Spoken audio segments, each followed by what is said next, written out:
Welcome into Game Night. I am Derek Forrest. Joining me today on the show, we've got Tiger Munn and we've got Alex Flum, who's over at the Mubadala DC Open. That getting underway this week with the finals over the weekend. Guys, how are we feeling about today? Great weather for Alex outside today as well. Yeah, well, guys, you know, I always look forward to this every summer. I was telling our interns today, 10 years ago, I was covering this as an intern. So cool to see what's going on here, see Francis Tiafoe out on the court. And just in case they call upon me, I have my tennis racket in the car, just in case. I don't know if you want to bust out your tennis racket because I believe you lost to an intern who had never played tennis. Yeah. Hey, we have not aired that segment. We have not aired that segment yet. I was tease. rusty, and it was rusty. right after I ran a 200-meter sprint. All right. So I was out, my legs were dying. For the record, everyone also ran a 40-yard dash. So they all had the same effect on their body as someone who's supposed to play tennis. Yeah, you try to get in that situation, Alex. He gave me a that's fair. I'll take it. It is fair. It is fair. It was one tie break. I'm expecting a rematch I'm expecting a rematch with him in a full match, and I will report back with the results of that. No. I think it was Tommy beat me. All right. Oh, man. All right. Tiger, are you sad that you missed this whole adventure? I am sad because I would love to play in these events. One. Two, I could at least help Alex and Jake with the 40 time. That's a definite fact. And yeah, you guys should do like a vertical test or something like that. Get real combine-y. Do like the 3-cone drill. Maybe you can join in and they can do different sports with Kyra and Spencer. Okay. Yeah, as long as there's no shooting contest, I'm good. Well, you kind of have We're to. gonna do with it again. Kyra, right? We're gonna do it again. And Derek, we're bringing you out for the home run derby when we do that. Oh boy, bring in the ringer. All right. So let's talk about some real stuff because camp is going to start for the Washington Commanders here in 2 days. We're going to hear from Adam Quinn and Adam Peters and Dan Quinn, tomorrow. What are we most excited about when it comes to camp starting this week? Alex, you want to start first? Yeah, I mean, I'm just excited to see a team with a renewed sense of energy. I mean, we've talked about it enough. Last year was just about as bad as it could have gone last year. So I think this is a team that's going to be excited for a bounce back, and I'm excited to see just how focused these guys look out there. Because not saying they weren't focused last year, but there was a lot going on with Terry McLaurin and wondering what was going to happen with his contract extension. And now we're going to see a hopefully healthy Jaden and a team that is ready to turn the page from last year. And I'm excited to see just how they look doing that. Yeah, Alex, I'd have to agree with you on that. I was tuning into the greatest podcast in the world, Undrafted Opinions.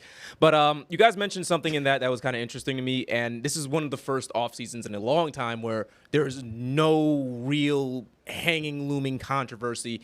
And I am excited for that. They don't have to worry about that. And I really just want to see pads hitting. I want to see the ball in the air. I want to see the cleats hitting the ground.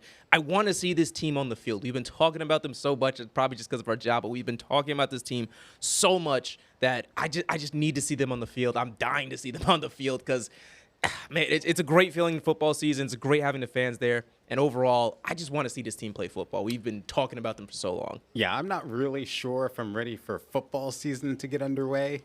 Not quite there yet, but I am excited for them to put the pads on. I'm ready. Right? Mm-hmm. Like, I definitely want to see what it's like when these new cast of characters start hitting each other. What's Sonny Styles like when NFL pros are hitting him and he's got to clog the hole and all of that things? What's Katron Allen really going to be like when he puts the pads on against, the number one defense, probably the number twos during training camp, etc.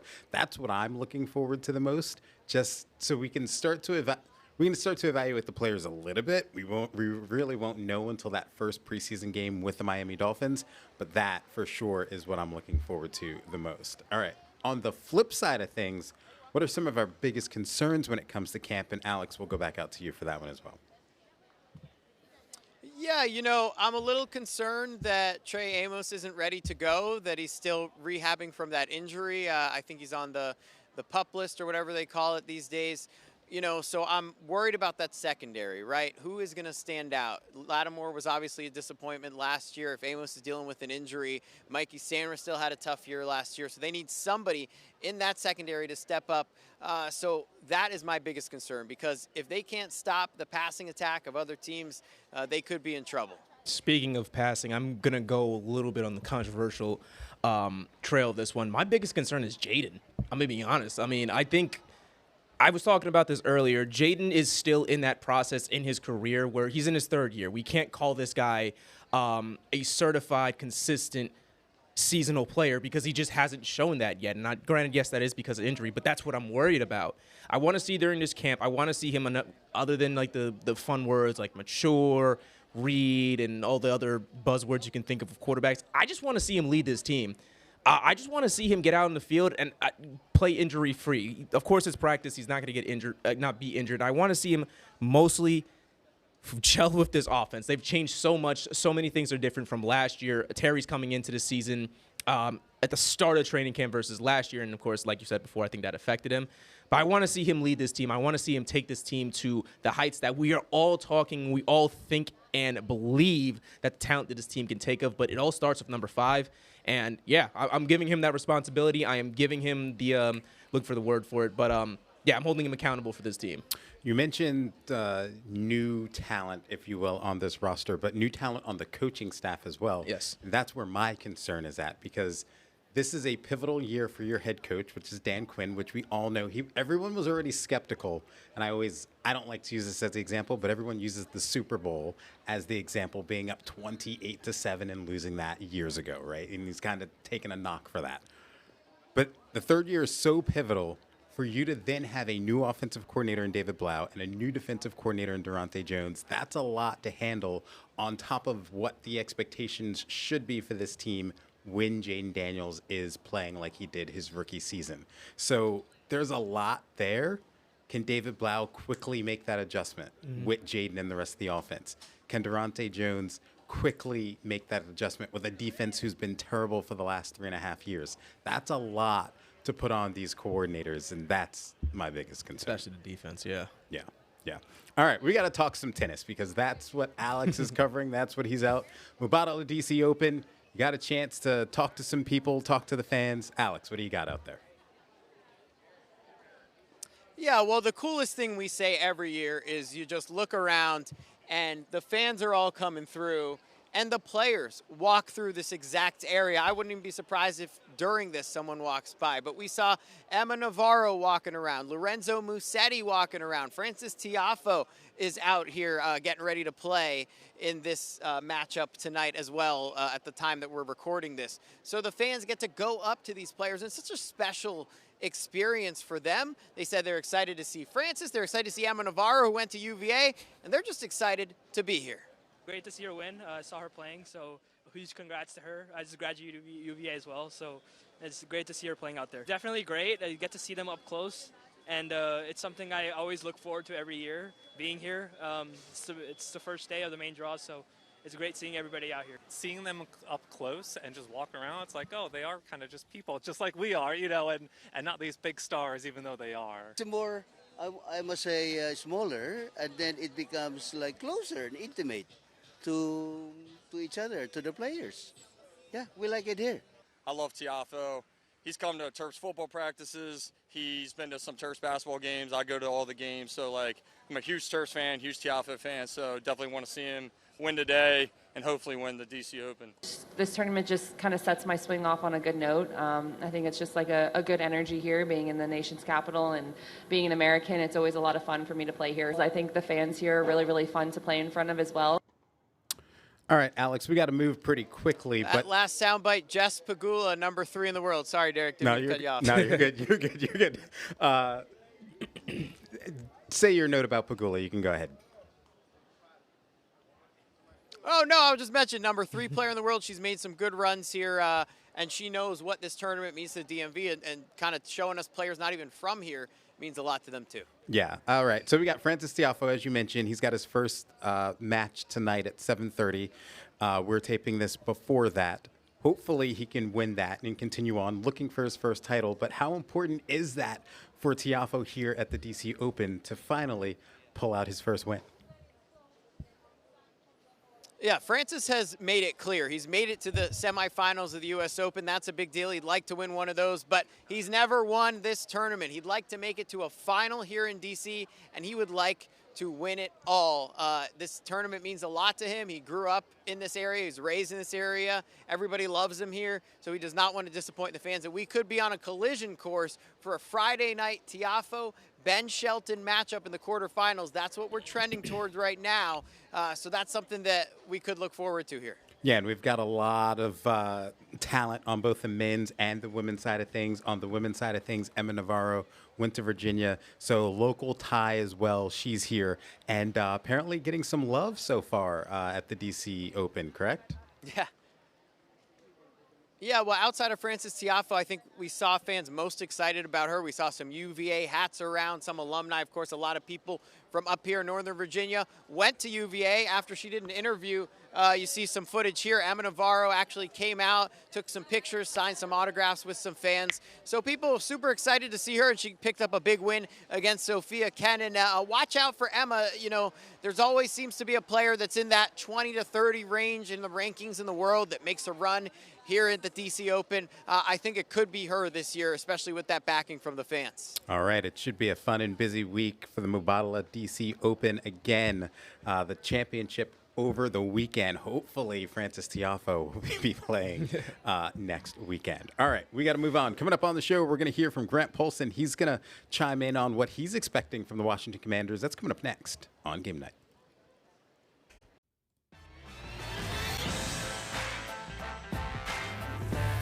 Welcome back into Game Night. Derek Forrest. Earlier today, I caught up with Grant Polson from 106.7 The Fan, and we got a chance to talk about the Washington Commanders. And just like we answered in the beginning of the segment, I asked him what he was most excited about when it comes to Commanders training camp. I think to get a better feel for the schemes they'll be running on offense and defense, I think the biggest storyline of the offseason was the shifting of coordinator roles, right? So you run Cliff Kingsbury out of town, you promote David Blau, and they obviously did a pretty thorough defensive search and ended up with Durante Jones, who's going to run some variation of what Brian Flores does in Minnesota. So I think for me, what I'm most intrigued by is what do those sides of the ball, the plans, scheme, designs look like? And we'll start to get our first feel for that at camp. On the flip side, what are your biggest concerns coming into camp right now? Do you have any? Yeah, there's always concerns. I like the idea of really improving the front seven defensively, but they didn't do quite as much in the secondary and at corner. They've got more veteran presence. They're deeper with guys that have played than they've been in the past, but I think they're really relying on their scheme at a few spots. You know, in other words, they'll tell you, hey, we don't need to spend money or draft a corner high because we don't need stellar cornerback play. We're going to get to the quarterback. It's a great design and a great plan when it works, right? But all plans are till you get punched in the mouth. Similarly, at wide receiver, I don't think it's as perilous as a lot of people do that they didn't add a marquee talent or a veteran difference maker. But they're really counting on David Blau to help them out significantly and the scheme elevating their receiver room. So I think that's kind of my concern would be dovetailed off of the coordinators thing. You know, Blau's never done this. I think he's a really good hire. I'm excited for him. But it's a lot on his plate. You can make the case he might be right there with Daniels in terms of the most important people in the organization. Yeah. Want to talk a little baseball. Obviously, trade deadline's coming up. Nationals, they already made a move late last week by acquiring Connolly early from the Boston Red Sox. Young guy who's a starter. They need help at the starting pitching position group. What are your thoughts on that trade? Well, the team that is the best in the sport offensively and terrible as a pitching staff traded a bat for an arm. So when you just look at it from that 10,000-foot view, it makes a lot of sense. They sold high on Curtis Mead. If this is who he is for the extended period moving forward of the next 4 years of control that Boston has, then it's a risk because you traded a bat for an arm. And Early needs to be a mid-rotation starter and stay healthy. And right now he's on the injured list with inflammation. So, you know, if something were to happen where he'd miss considerable time, that would be a bad look for Paul Taboni. That having been said, I kind of view Curtis Mead as They bought a fixer-upper for very little. They turned the fixer-upper into the house that everybody wanted in the town and the zip code, and then they flipped it for like $1 million profit. I mean, to get Curtis Mead for a catching prospect who they drafted in the 6th round that had never played for them in April, and then to swing him for a mid-rotation controllable starter who's been a high-end prospect, who's got a career mid-threes ERA in the big leagues over a season and change, who's only 24 years old, I think is a job well done. Paul Taboni knows Connolly early really, really well. Drafted him, developed him in Boston before coming to run the Nats. So that gives you a little more confidence as well. Yeah, and you kind of hit the head on some of the details there. I think when you just look at it, you're like, oh, they picked up a starter that's been really good for the Red Sox this season, etc. That looks good, moving forward, especially considering what they did this weekend versus Arizona.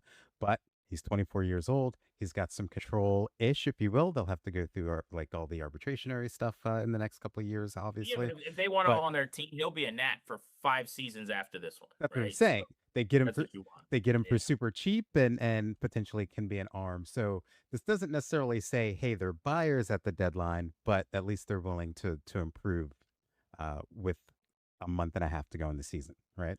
Yeah, I think everyone wants to put teams into a bucket, and they want to know, are they going to buy, are they going to sell, are they adding, subtracting? And my point all along with them is that they're going to do some of both, and this deal's an indicator of that. Like, this is a straight up major leaguer for major leaguer deal, which you don't see a ton of, but they've become more prevalent recently as teams kind of hang on to their prospects, especially right now because there's so many teams that don't truly want to sell because everyone feels like they're in the race. So you can kind of make moves where you deal from a surplus and you add at a position where you need something. And that's what both Boston and the Nats feel like they did here. I know we kind of wanted to see that spark right before the All-Star break when the Yankees were in town. They ended up getting swept. But how much does this past weekend, considering they were taking on a team in the wild card, kind of help with their confidence moving forward? Well, they should be really confident. I mean, all year long, they've played at a high level. They've been able to respond to their worst moments and to one bullpen collapse after another. I mean, they're 6-3 in 9 games since coming out of the break, including a West Coast trip, which can be difficult. So they should be feeling really good. This team is more resilient than any that I can remember, frankly, covering as a Nats fan or media member or a DC sports fan, in that the amount of times they've had these gut-wrenching, devastating collapses in the bullpen where you'd go, all right, that might be it. 3 straight games they blow against the Phillies, or as you said, the sweep against the Yankees with 2 disasters and then a 3rd game in there. The bullpen didn't allow them to win late. Any of those could have been the end of their season, but they don't really think of it that way. And this offense, frankly, is just too good to allow them to go into the tank. And I think that's something that you're seeing is they're not going to pitch well enough to go on a long winning streak, but they're not going to hit too little or so little that they go on a long losing streak. So that ends up with you being somewhere around 500, which is where they are.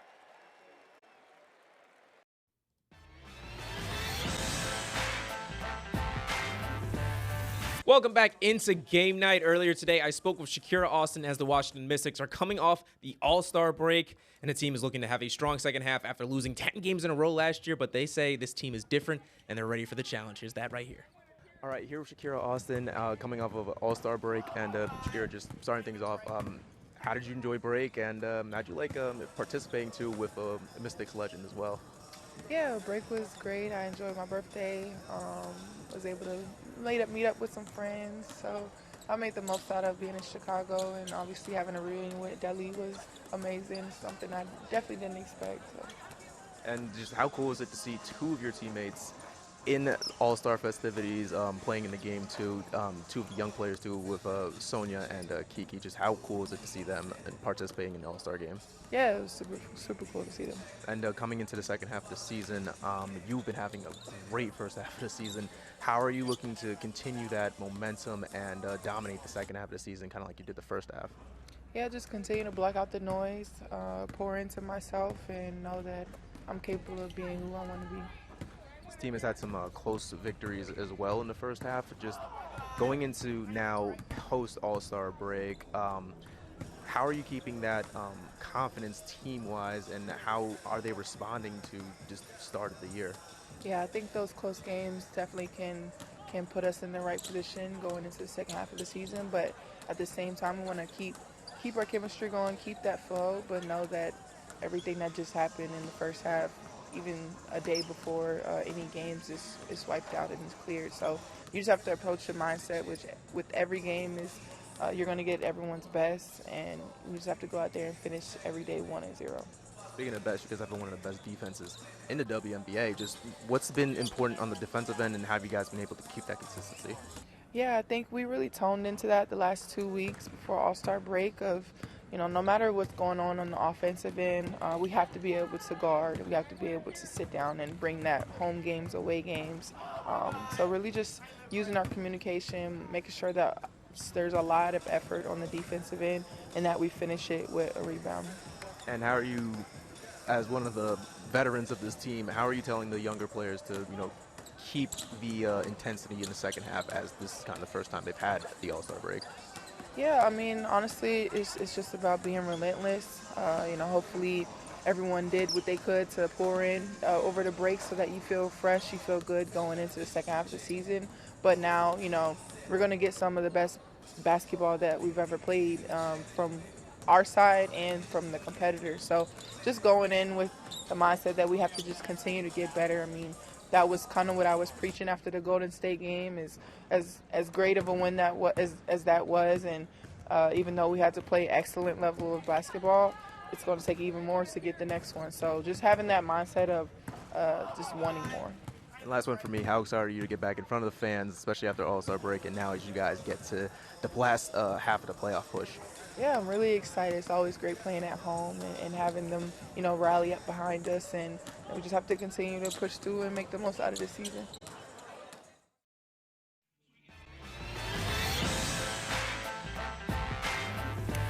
Welcome back into Game Night. Dirk Forrest alongside Tiger Munn. Real quick, we got to talk about this because Brandon Ayuk's still in the news, and he texted the athletic reporters, including our Nikki Jabwala here in town. Adam Peters and Dan Quinn quietly put together a squad. I'm the final piece that will swing all the odds in our favor. Hashtag Go Commanders. Hashtag Raise Hail. What do you think? Yeah, all right, buddy. All right, buddy. Can we be done with this?